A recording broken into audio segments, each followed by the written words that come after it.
ഈശോമിശിഹായ്ക്ക് സ്തുതിയായിരിക്കട്ടെ. ക്രിസ്ത്യാനിറ്റിയുടെ, പ്രത്യേകിച്ച് മാർത്തോമ ക്രിസ്ത്യാനികളുടെ ഐഡൻറ്റിറ്റിയുടെ, സംസ്കാരത്തിൻ്റെ ഒക്കെ ഭാഗമായിരുന്നു ഈ ഒരു സ്തുതി ചൊല്ലൽ.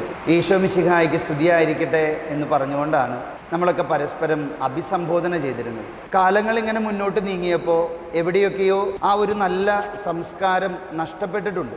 തൃശ്ശൂർ അതിരൂപതയുടെ കുടുംബ കൂട്ടായ്മ കേന്ദ്ര സമിതി പുതിയൊരു ചലഞ്ച് നമ്മുടെ അതിരൂപതയിൽ മുന്നോട്ട് വയ്ക്കുകയാണ്. ഈ മാർച്ച് മാസം മുതൽ നടക്കുന്ന എല്ലാ കുടുംബ സമ്മേളനങ്ങളിലും പാരമ്പര്യമായി നമുക്ക് ലഭിച്ച ഈ ഒരു സ്തുതിയുടെ സംസ്കാരം വളർത്തിക്കൊണ്ടുവരാനുള്ള ഒരു ചലഞ്ച്.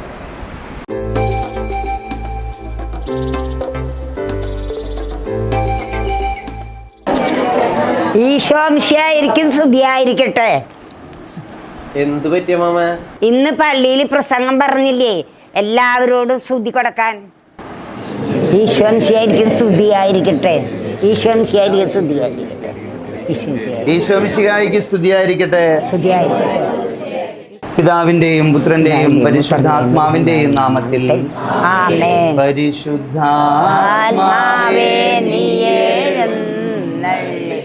നിത്യം പിതാവും പുത്രനും പരിശുദ്ധാത്മാവുമായ സർവേശ്വര ആമേൻ. ഈശോമിശിഹായ്ക്ക് സ്തുതിയായിരിക്കട്ടെ. എപ്പോഴും എപ്പോഴും സ്തുതിയായിരിക്കട്ടെ. ഈശോമിശിഹായ്ക്ക് സ്തുതിയായിരിക്കട്ടെ. ഇന്നത്തെ നമ്മുടെ സെന്റ് ജോർജ് യൂണിറ്റിന്റെ കുടുംബ കൂട്ടായ്മയിലേക്ക് കടന്നു വന്ന നമ്മുടെ വികാരി അച്ഛന് ആദ്യമായി ഞാൻ ഈ കുടുംബ കൂട്ടായ്മയിലേക്ക് സ്വാഗതം ചെയ്യുന്നു. ഈശോമിശിഹായ്ക്കും സ്തുതിയായിരിക്കട്ടെ. ഫെബ്രുവരി മാസത്തെ കുടുംബ സമ്മേളനം കൊമ്പൻ നെല്ലിശ്ശേരി ലാസർ ജോജുവിന്റെ വസതിയിൽ ജപമാലയോടെ ആരംഭിച്ചു. സ്വാഗതം ഗൃഹനാഥൻ ജോജു നെല്ലിശ്ശേരി പറയുകയും വികാരി അച്ഛന്റെ അധ്യക്ഷതയിൽ യോഗം ആരംഭിക്കുകയും ചെയ്തു. ഈശോമിശിഹായ്ക്കും സ്തുതിയായിരിക്കട്ടെ.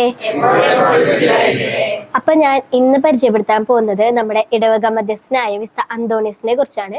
ഈശോമിശിഹായ്ക്ക് സ്തുതിയായിരിക്കട്ടെ. സ്നേഹമുള്ളവരെ, ഇന്ന് തിരുസഭാ മാതാവ് വിശുദ്ധ ലൂക്കായുടെ സുവിശേഷം 8-ാം അധ്യായം 22 മുതൽ 25 വരെയുള്ള വാക്യങ്ങളാണ് നമുക്ക് വിചിന്തനത്തിനായിട്ട് നൽകിയിരിക്കുന്നത്.